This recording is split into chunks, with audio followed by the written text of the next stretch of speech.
Hi there, it's Kevin with the Rogue Market, here discussing a topic that a lot of you had wanted me to discuss, which is Commander 2019 and when to buy into certain singles from the set.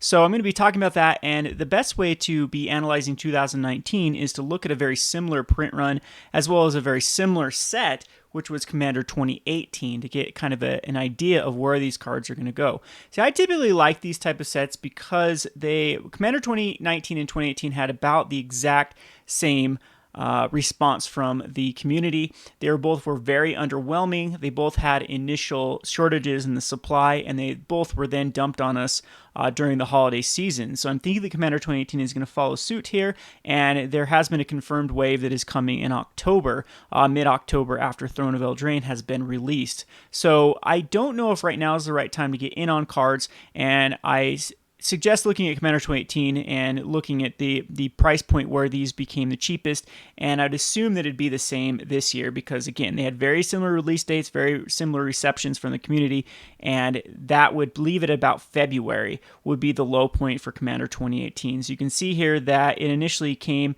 out the gates about at 240 would be the value of the Commander 2018 if pieced out, and then at the February, it was the lowest, about 200. It has since recovered about 265.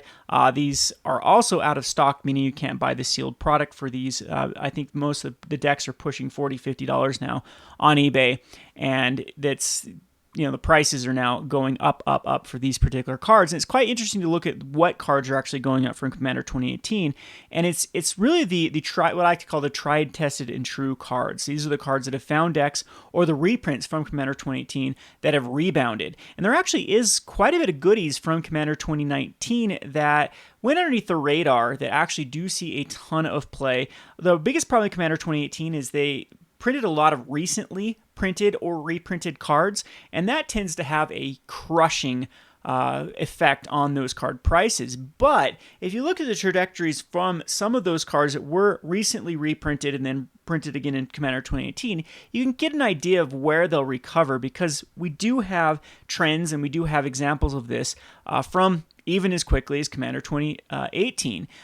Cards like Sol Ring, you can tend to look at every year to see what they do. So the price gets crushed, and then it recovers, and now, again, it's getting another printing, so it gets crushed, and it seems that no matter how many times they print Sol Ring, it recovers. It just does this every time. Goes down to the 250 mark, goes back up to 5 by the time that it gets reprinted. So you got to assume the same thing for Commander 2018. If Sol Rings ever do get to a price point to where you can get in on them, and I think the Card Kingdom buy list also comes peak about that time period. I think a few weeks ago we had Sol Ring's buy listing for $4. Don't quote me on that, from Card Kingdom, from some of these Commander sets. And so you can typically, that's known information what's going to happen about what we give it June, July of next year of where where'd it go? Where'd it peak? July. So July of next year, right? The 1st of July next year is where Sol Ring will be the most expensive Commander 2018. It's a good time just to target these extremely low when the mass box openers are trying to piece these out for profit. They don't really care where the price point is. They're trying to just undercut the person above them on TCG Player or on eBay. And a lot of times you can find these steal of a deals for like Sol Rings for $2, $1.50, and then you can wait till the buy list goes up to $3, $4, and then get rid on them. I'm not going to particularly call this one for a card that I particularly target. These are cards that I personally, as a game store owner, get tons of them in. I cycle through these very, very quickly, and kind of what we do at our stores, we get 50% store credit when people trade in cards, and so this is a very, very popular card to both acquire and sell to players. I mean, we move a lot of volume of Sol Rings for our Commander scene. So anyway, let's get back to some of the other examples from the Commander 2018 of cards that got a reprint and then recover. Chaos Warp's another one. Chaos Warp is a card that gets crushed when it gets reprinted, so it was about $3.50, goes all the way down to $1.50, and right about that July, it goes back up to $4. But again, this is a very, very popular card that gets reprinted in many Commander sets. Commander 2019, it didn't get a reprint? I wonder yes, it did. I'm like, I wonder why it's going down if so. And you can see that it's down to $1.89, very similar to where it fell the last time around and then recovered. So this is another card that you would want to check the TC market price to see exactly where it's selling at. And if there are people that are unloading it for a lot cheaper, so look like this $1.63 is where it's actually moving on the TC market, you can actually go over to TC Player, and a lot of times you might find someone has like 20 of these in stock for 99 cents, and that might be a pretty good pick up here. Something I like to do is go over to item price on TC Player, because a lot of times you can get even things for cheaper. And so there's this $1.50 from Ideal 808, for example, seems to be pretty low. If you get high quantities, you can save on shipping by picking other cards. So typically these sellers are also piecing out other Commander 2019 cards and try to get rid of them. Or you can wait a couple weeks and maybe they'll even go down. Maybe they'll even find another seller that is even trying to undercut these sellers. Again, I think the sweet spot for this particular set will be very similar to Commander 2018, which we saw was about February, which makes sense to me. So those are the type of cards I absolutely love to get on. They're the tried, tested, and true cards. Every time they get reprinted, they just bounce right back up. And then there also was some goodies in this deck that came out the gates selling quite poorly, but then did find some homes and were able to go up in value. And these are cards. What are the ones that I really went in on this one? I think I went on one of the Loyal, let's see, the Loyal Apprentice. There's one that I have invested quite a bit. And I got these in at like 5 cents a piece. So they did bottom out here, and you found a bunch of sellers that were selling these for next to nothing. And yep, so far I haven't got out of these for Card Kingdom's buy list, but has moved up to 50 cents. I think this is quite promising. This was in 2 different of the Commander decks, but these type of cards where they're brand new printings, so the rarity on these are quite different than cards that are reprinted. They have basically 1 printing in 2 decks, and so it's definitely, these are more rare than many of the mythics in this set with the amount of reprints they've had. So keep that in mind, that this also seems to have this sort of effect psychologically in the community, that they think this is an uncommon, therefore it's uncommon when it actually is quite rare in the scope of things, and these actually have the best chance of going up. So these are the type of cards I also like to look at. There was a common as well. There was a common in Commander 2018 that was a land. I can't think of it right off the top of my head, that I also got in at like 5 to 10 cents a piece, and I believe it has been going up. It's Field of something. Field of Honor? I thought it was something. I can't remember. Honor? I can't remember exactly what the land is. Can't remember, but it like puts loyalty counters and +1 counters. That's another one I went pretty deep on, and I think it's up to like the 40 cent mark here. See if we can find the comment I'm thinking of. It is maybe it's Forge of Heroes. There we go. Forge of Heroes is another one that I went pretty deep on. I own quite a bit of copies of these, because this is another card that really bottomed out, was getting these for like 15 cents a piece, and was able to snap a bunch of them, and eventually I think this card also will go up. This one's a little bit more risky because I was hoping it would actually go up before Commander 2019 reprinted it. It did not get a Commander 2019 printing, so I think this card will be like $1.50 at the end of the year this year, because it does go in quite a few decks. So again, that's kind of the gist of how I go about trying to find targets. So let's just head over to Commander 2019, see exactly where cards are at the moment, and then we can scope out some potential specs comparatively to how much they see play. So right now, the bulk of the cards that are taking the value of the set are going to be the Dockside Extortionist. That's because it does, I believe, see some legacy play. Was there a deck or two that saw it? It doesn't actually look like it right now. There was some. No, I don't know.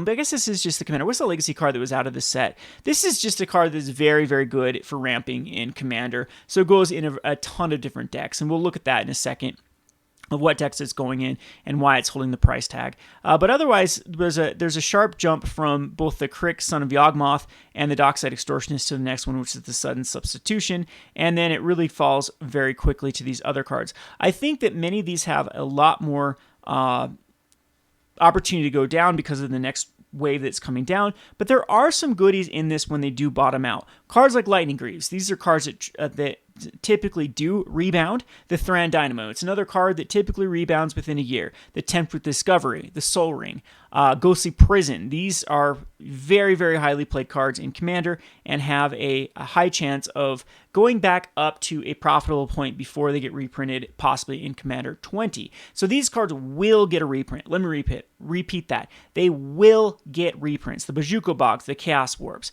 However, the question is, will they able to recover enough for you to sell them by the time they do get that next printing? And there are other ones that I'm not quite sure are going to get a reprinting for quite some time. One of those like Stronic Resonator. This is a very highly played card. It just got that printing in, I believe, A25, so Masters 25. Yep, it did. Got the reprinting there, and then was reprinted again in Commander 2019. But before it had this double whammy of a reprint, it had a beautiful trajectory of going up back from Oath the Gatewatch, $1 all the way to $5 to about Rivals of Ixalan, to then when it was reprinted. And again, it was starting to recover again back here about Ultimate Masters, but then it got that reprinting again. So now you got to think, with the injected added supply, where is the trajectory going to go? In my opinion, this is a perfect example of a card that's going to stay stagnant for a while, and then it will start to recover, and we might see this hit like maybe $2 to $3 by July of next year. And if it doesn't get a reprinting, then it can go back up to that $5 range that it was flirting with before it got the multiple reprints. And again, there are plenty of those in this particular set that we can look at for Commander 2019 that are very, very similar to where Stronic Resonator is. We have cards like the Thespian Stage. It also had a double reprinting, so at Ultimate Masters and Commander, that if this is their last printing for a while, this is another card that could go up in value. Cards like even like Vraska the Unseen. This was a card, I think I bought a bunch of them for 50 cents. Yeah, I think I got in on 20 of these for 50 cents for Vraska the Unseen because it just made sense. To get into a mythic that does see reasonable amount of play. It's a Planeswalker. Planeswalkers are very easy for me to move. A lot of casuals like to buy cheap Planeswalkers, so I can even put like this in my case for $1.25, and it will sell very, very quickly. So 50 cents on that's a decent little profit. Again, I admit that I have a different outlet than most people do with MTG Finance, having a brick and mortar store, having eyes that come in, look at cards, want cards. So that's very different from your person that's at home that doesn't have that outlet. But you can still do this in your own local game store through trade fodder, through trading up, through things that are easier to sell for close to market price or even mid price. We're talking about like the fetch lands, for example, trading into fetch lands. It's usually quite easy to find a buyer, or just common cards that are played in your Legacy, Modern, or Commander, some of the bigger ones. Usually lands are your bread and butter if you're looking to actually cash out of paper into actual cash. Those are the ones that will give you your best margins because it has the most people looking for that card, and therefore it translates to a lot of opportunities to sell them at close to that market price. But going down here, again, there are plenty of cards that typically do recover after their reprints. Dragon Master Outcast is one, for example, and we can even go down and find some goodies here that always do that usual. So let me just go over the ones now. This is the way that I actually look at potential specs, and this I've talked about this site over and over. This is EDHREC. EDHREC is just the best place to get just sheer information. I also like it because it has the Card Kingdom price here, as well as a TCG. I think it goes mid. I'm not sure if it uses mid or market here. And you can kind of look at both markets of how they're moving. Why Card Kingdom is important is because Card Kingdoms is they've monopolized the Timmies. They've monopolized the people that look at the more casual YouTube channels, the game nights, that's the series, the Command Zone, it's Learning Community College. They sponsor plenty of other content out there. And so usually what I've said in the past that, Timmies aren't watching this channel. It's the more financial savvy people are going to be watching my channel, and they're going to be going towards atypical outlets, of course, TCG, eBay. If they're going to go to the real markets, the real people selling, but Timmies aren't. Timmies are going to go to the first places suggested to them. So they're going to go over to the Card Kingdom because right there on the affiliate link for all their favorite YouTubers is a Card Kingdom link where they're going to go and click on it and like, oh, cool, I'll buy these cards. These seems like fair prices. And Card Kingdom's able to get away with murder a lot of times by jacking up the price quite substantially. Sometimes they're 100% more than the going price on TCG. But also sometimes Card Kingdom does have a lot cheaper prices than even TCG market price, because sometimes they're more algorithmic based or automation based to if they have a ton of inventory of a specific card and for whatever reason it's not selling, they dumb down the price to where it does start to sell. So if there are reprints or brand new sets and Card Kingdom just for whatever reason isn't moving them, I saw it happen with Ultimate Masters. That was the big one that they had cards for, they capped down to 25 cents, I believe, that were like going for $1 on TCG market. You could buy them for 25 cents on Card Kingdom. Sometimes that's smart too to go to Card Kingdom. But again, I've talked about this in other videos. Not going to focus too much on this video with the why Card Kingdom kind of matters, why you should keep Card Kingdom prices in mind. They also have a very good buy list spread, by the way. Anyway, so here is the Commanders 2019. So first of all, it'll sort them by just new cards. So it's not going to show you reprints first, and you can get a good idea of where the baseline for particular cards are, how much people are paying for Dockside Extortionist, and then do a little comparison to see if these other cards are undervalued or overvalued. So if we look at Dockside Extortionist, it's currently going in 751 decks.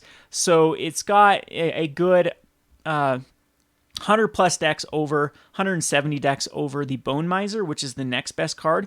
But if you actually look at that, there's a huge price discrepancy. And if you actually look at Bone Miser compared to EDHREC, Son of Yawgmoth, there's a massive price discrepancy with Bone Miser actually seeing more play.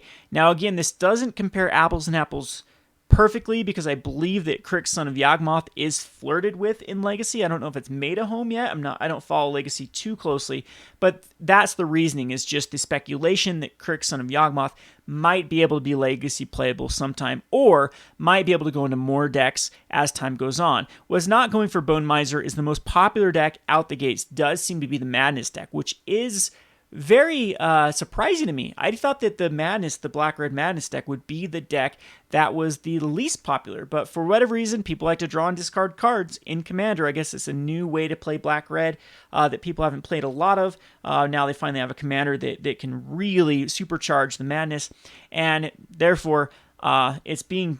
at least more people are putting lists of it on EDHREC than the other commanders from Commander 2019. So we see Bone Miser showing up in more of those particular lists. What's cool about the EDHREC is you can actually even just click on the Bone Miser and then see what commanders it's going in, and you can actually see, yeah, it's mainly going in the Angie Falcon Wrath deck, and some of the newer ones like the Chainer Nightmare Adept and the Verena Lich Queen is also including it in the deck. So these ones you got to kind of throw out of the way because they're not relevant, because they're brand new Commander decks that have the cards that are already in them, so people aren't buying the card to put in their deck. Where it does start to get relevant is where you start looking at Yawgmoth, Thrawn Physician, or Nekazar the Mindraiser. It's already gone into 16 of those decks, so a lot of people want it in that deck. Zur the Enchanter Kess, Lord Windgrace. Does seem like they're going in these decks, and these are popular commanders, so if they are being able to be put in these decks, that's a good sign, because you can tell that like there's 2,000 Kess decks out there.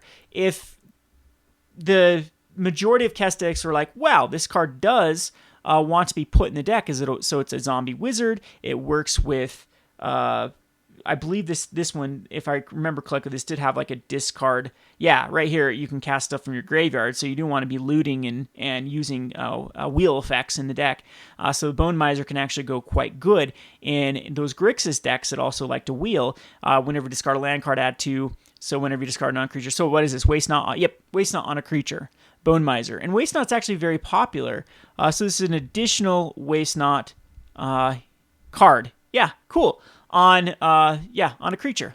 So this one kind of missed my radar. Can't believe I didn't look at Bone Miser when I was looking at this. So this I think is a good spec. So for example, this would be a card that I would consider undervalued. I'm thinking that this one is going to have a rebound and it's going to go up. I think the Dockside Extortionist and EDHREC have a little bit ways to go down with that next wave that's coming out in October, but the Bone Miser would be a solid, safe spec that I think is undervalued comparatively to the two. It's actually going for less than Oren Frostfang, and this just gives attacking creatures Death Touch, and creatures, when they deal combat damage to a player, you draw a card. It has a pretty steep mana cost, so I'm not sure how fluid this is to go in just so many decks that I'm thinking of Zuri type decks, just green stompy based decks in Commander, go wide type strategies. Might like this card as a way to have a card drawing engine. Your opponents can't block your little 1/1s or whatever because they have Death Touch, so they're going to allow them to go through. So yeah, this is going in a lot of those type of decks. However, I'm thinking the Bone Miser has more ability to go into more decks than the Frostfang probably does. So again, I'm thinking that if you compare the two, this one's even undervalued compared to Frostfang. I think the Bone Miser is the card is going to go up. There's a little bit of a drop from the Anji's Ravager, but again, this is a card that, comparatively speaking, is undervalued compared to the other prices here. We can even go down, and the very first bulk one we come to is the Archfiend of Spite. So the Archfiend of Spite is actually seeing a lot of play, but again, you need to click on the card to see if it's actually going in decks besides the brand new Commander decks, and it does seem like it's hit Rakdos, but that's not very significant with a 11,000 decks. So this one might be saying, okay, it's just going in the decks that already have been. They're not cutting it from their decks. So a lot of what people are doing is they're taking Anji Falconwrath, they're putting on EDHREC, and then just showing the cuts they've made rather than building it from scratch. And of course, if people actually analyze this card and realize that, oh, I don't need to cut this, it's powerful enough for the deck, then it doesn't get a cut. So keep that for what that's worth. But there's a couple of them here that are actually seeing quite a bit of play comparatively. So both the Archfiend of Spite and the Gired's Belligerence. What I like about both of these is Card Kingdom's actually the cheapest place to get these. So this is like a nice little way to use that Card Kingdom credit if you've actually turned cards in for store credit for the actually 30% bump up that Card Kingdom gives. Well, now they're actually the cheapest place to get this card, and so you can get 8 copies at a time through Card Kingdom for the Archfiend of Spite. Maybe you wait till this goes down to 25 cents if you're feeling a little bit more lucky with Card Kingdom, and you can get even in on a lower value. You wait until July of next year, and these will probably have a double up, a triple up, and I'm pretty certain you could sell Card Kingdom back their own cards at that time. Again, comparatively like Song of the World Soul, both of these are seeing more play at this time. So that's kind of how I look at new cards. Usually I like to identify, I do this with basically every set. Too bad I haven't been keeping up on my Rogue Roundup, because there were some good ones from like Commander, from the Core Set 2020 that I was going to call, and then I never got around to it. Summers are always busy, but this is one that I identified early on. Agent of Treachery was selling for 25 cents at Card Kingdom. It saw more play than the majority of cards underneath it were selling for more, and I actually did buy quite a few Agents of Treacheries when it was at 25 cents, and I'm actually quite happy with the growth since the set is just brand new. Going up from 25 cents to 79 cents from Card Kingdom is quite a substantial little value. Once they have this buy list, I can sell them their own cards back, and I've done that many times with Card Kingdom. All right, so anyway, back to the topic at hand. Let's go over to where I really like from the Commander 2019, and this is the reprints. So if you scroll all the way down, now we're looking at the reprints, and you can definitely tell what cards have the biggest chance of going up in value. So the Reliquary Tower just did have a reprint from Commander 2019, but actually Reliquary Tower, if we come over to Commander 2019 and look where it's at, oh, it's right there, 250. Let's click on it, see if Card Kingdom is actually, nope, Card Kingdom is actually paying, is buying it for 3. So they've actually got this one valued at the same thing as the Commander, or the Core Set 2019. It also was a promo out of Core Set 2019, so keep that in mind for the Reliquary Tower. But if we actually go over here and look at Reliquary Tower, what it did in bottom out at $1.50 and actually recoup quite quickly to $2.50. So that gives you kind of an idea of how well this card rebounds. And I don't know, this one's kind of risky. This is one I don't know that I would bet on for going up in value before its next reprint, because it is probably poised to get reprinted in C20. So yeah, not too bullish on this card. However, Lightning Greaves, I think Lightning Greaves people have learned on this one. I think 7. I don't see this going up to a reasonable profit margin. So that's one I'd pass on. Same like Cultivate and Solemn Simulacrum. These tend to get reprint a lot. Secure Tri-Builder, I think this is finally the printing that's going to keep it down. Same thing with Beast Within. Same thing with Bazooka Bog. Same thing with like Rogue's Passage. So all of these I kind of write off. The first one that looked really good to me was we have to kind of scroll down a lot here for the first bulk rare, was the EDHREC Sanitarium. So this is the one that I've really liked. It looks like Card Kingdom has bumped up the price, because I think I got these for 49 cents from Card Kingdom, and I was able to buy a bunch for the 30 cents range from TCG Market Price. You can tell it's 46 cents. This card sees a ton of play in Commander, and it just got a reprint. It hadn't had a reprint before this from Eldritch Moon. Had a great trajectory. If we go over here to the EDHREC Sanitarium, then you can see that it had a beautiful, so it took forever for this card to go up in value, but eventually did go up from the $1 mark to the $3 mark. So it had this huge price increase from here to here. So I really like this card for a rebound again. If we actually check out some of these other cards, I think they're going to be very similar for rebounds. Clever Impersonator was starting to move from Khans of Tarkir. This is a card that does see a ton of play. And there are some other goodies, like I mentioned before, like this Dronic Resonator. Warstorm Surge gets reprinted a lot, but also does bump back up in value. So all these, Mimic Vat, this had triple reprint, or wasn't this in Commander? Yeah, the latest Commander, and then this one. These ones look good. So this is the area between the 7,500 and the 10,000 that I think these go down to bulk prices, and some of these rares that haven't had overwhelming amount of reprints. This could be their last reprint for a while, because they just don't have the equity for the next sets for them to throw them in. I think they finally learned their lesson about Commander sets. I think Brawl is a good idea going forward of what they're going to be trying to do with these box sets to make sure they sell. I think they finally got the message they need to anchor some value in these sort of things if they want them to move. And I think Commander 2020 is going to ignore a lot of these dollar range cards in favor of more expensive reprints for these particular sets. I don't see them 3 years in a row falling victim to just not having the reprint equity to move the sets. So anyway, hope you enjoyed this video of kind of my analysis of how I invest in reprinted sets. We'll kind of do one for the Brawl decks. I have a whole topic of Brawl I need to go over again. We had a Brawl video not too long ago, but there also is going to be the opportunity for these bottomed out cards where you can invest in and make a pretty good return by the time they get reprinted the next time around. And we hope you enjoyed this video. This is Kevin with the Rogue Market. Thanks for watching.